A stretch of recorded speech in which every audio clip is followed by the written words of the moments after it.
ಕಣೋ.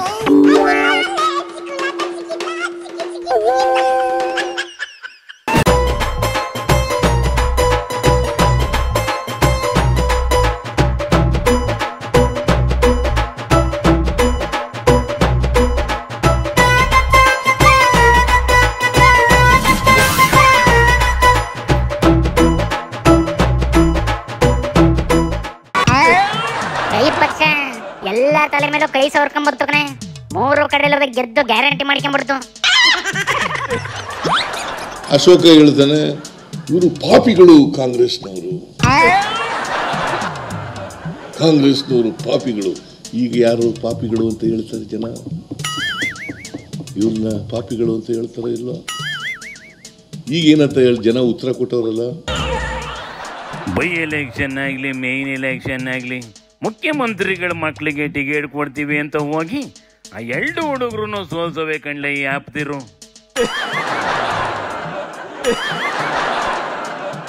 ಮುಂಕನೆ ನಿಖಿಲು ಆಲ್ರೆಡಿ 2 ಸತಿ ಸೋರ್ತು ಮರುವಾದಿ ಕಳ್ಕೊಂಡ್ ಕುಂತಿತ್ತು ಪಾಪ. ಅಂತದ್ರಲ್ಲಿ ಹೊಸ ಟೈಮ್ ತಗೊಂಡು ಕೆಲಸ ಮಾಡಿ ಟಿಕೆಟ್ ಕೊಡೋದು ಬಿಟ್ಟು ಬೈ ಎಲೆಕ್ಷನ್ ಟಿಕೆಟ್ ಐತೆ ಅಂತವ ಎಲೆಕ್ಷನ್ ನಿಲ್ಸಿ ಹಾರ ಹಾಕಿ ಬಲಿ ಕೊಟ್ಟಕನೆ. ಯಾವುದೇ ಒಬ್ಬ ಸಾಮಾನ್ಯ ಕಾರ್ಯಕರ್ತ ನಿಂತಾಗಲೂ ಕೂಡ 60,000 ಮಿನಿಮಮ್ ನಂಬರ್ ಏನಿತ್ತು 87,000ಕ್ಕೆ ಹೋಗಿ ಮುಟ್ಟಿದೆ ಅದು ಅಂತಕ್ಕಂಥದ್ದಾದರೆ, ನಮ್ಮ ಜನ ಅಂದರೆ ಪಕ್ಷದ ಅಭಿಮಾನಿಗಳು ಅಂತಕ್ಕಂಥದ್ದು ಏನು ಗುರುತಿಸ್ಕೊಂಡಿದ್ದಾರೆ ಅವ್ರು ಯಾರು ಕೂಡ ನಮ್ಮ ಕೈಯನ್ನು ಬಿಟ್ಟಿಲ್ಲ. ಒಮ್ಮ ಈ ಮಗನ ಕಥೆಯನ್ನು ಹಂಗೆ ಆಗೈತಲ್ಲ ಬೇಕನಶಿ. ಇನ್ನು ಬ್ಯಾಟು ಬಾಲು ಆಡ್ಕೊಂಡಿದ್ದು ಹುಡುಗನ್ನ ತಗೊಂಬಂದು MLA ಮಾಡ್ತೀನಿ ಅಂತ ಹೋಗಿ ಕೈಯಲ್ಲಿ ಕೊಟ್ಟು ಬೀಳಿಸ್ಬಿಟ್ಟವಿ. ಈ ಸರ್ಕಾರ ಬಂದು ಹಣದ ಹೊಳೆ ಸುರಿಮಳೆ ವನ್ನು ಉಪೇಕ್ಷಿಸಿಕೊಂಡು ಇವತ್ತು ಕಾಂಗ್ರೆಸ್ ಪಕ್ಷ ಮುಂದೆ ಬಂದಿದೆ. ಕಾಲು ಕೊಟ್ಟು ಬೀಳ್ತಿಲ್ಲ ಕಣೆ, ಕೈ ಕೊಟ್ಟು ಬೀಳ್ತವೆ. ಆದ್ರೆ ಕಾರ್ಯಕರ್ತರಿಗೆ ಟಿಕೆಟು ಇಲ್ಲ, ಬೆಲೆನೂ ಇಲ್ಲ ಅಂತ ಸಿಟ್ಕೊಂಡು ಒಳ್ಳೇದ್ ಕೊಟ್ರಂಗವೆ. ಏನು ಆಯ್ತು ಬುಡ್ಲೆ, ಈಗೇನು ಮಾಡಕ್ಕಾಯ್ತದೆ? ಏನು ಮಾಡಕ್ಕಾಗೋದಿಲ್ಲ ಕಣೆ. 2 ಪಾರ್ಟಿ ಒಳಗೂ ದೊಡ್ಡ ಚೇಂಜಸ್ ಆತವಂತೆ. ವಿಜೇಂದ್ರನ ಇಳಿಸ್ತವಂತೆ. ಅವ್ರ ನೇತೃತ್ವ ಜನ ಕರ್ನಾಟಕದಲ್ಲಿ ಒಪ್ಪಿದಾರೋ ಇಲ್ಲೋ ಅವ್ರಿಗೆ ಗೊತ್ತು. ಬಿಜೆಪಿಗೆ ಇಂಥ ಹೀನಾಯ ಸೋಲು ನಿಜಕ್ಕೂ ನಾವು ನಿರೀಕ್ಷೆ ಮಾಡಿರಲಿಲ್ಲ.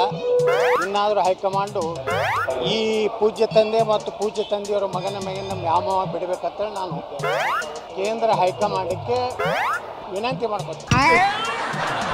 ಲೆಕ್ಕಾಚಾರದ ಪ್ರಕಾರ ಹೋದ್ರೆ ವಿಜಯೇಂದ್ರನೇ ತಪ್ಪಿನ ಹೊಣೆ ಹೊತ್ತು ರಾಜೀನಾಮೆ ಕೊಟ್ಬಿಡೋದೇ ಒಳ್ಳೇದು ಕಣ್ಲ. ಈ ಚುನಾವಣೆಯ ಸೋಲು ನಾವೇನು ಹತಾಶರಾಗಿಲ್ಲ. ರಾಜ್ಯದ ಅಧ್ಯಕ್ಷ ನಾನೇ ತಗೋತೇನೆ. ಅವೆಲ್ಲ 20 ವರ್ಷದಿಂದಲೇ ಓದಕನೆ. ಈಗೇನಿದ್ರು ಮಸ್ಲಾತ್ ಮಾಡಿ ಮೀಟಿಂಗ್ ಮೇಲೆ ಮೀಟಿಂಗ್ ಮಾಡಿ ಕುರ್ಚಿಯಿಂದ ಕೆಡಬೇಕು ಅಷ್ಟೇ. ಎತ್ನಾಳ್ ಗ್ಯಾಂಗು ರೆಡಿಯಾಗೈತೆ ಕಂಬುಳ್ಳೆ. ಆ ಕೆಲಸನ ನೀಟಾಗಿ ಮಾಡ್ತದೆ. ಎಲ್ಲಿಗೆ ಪಕ್ಷ 2 ಚೂರೆದ್ ಹೋಗ್ಲಿಲ್ಲ ಅಂದ್ರೆ ಅವುಗಳ ಪುಣ್ಯ ಕಣ್ಲೆ. ಇವತ್ತಿಂದಲೇ ನಾಟಕ ಶುರು ಆಯ್ತದೆ, ನೋಡ್ತಾ ಇರಪ್ಪ. ಶಿವನಿ ಶಂಭುಲಿಂಗ.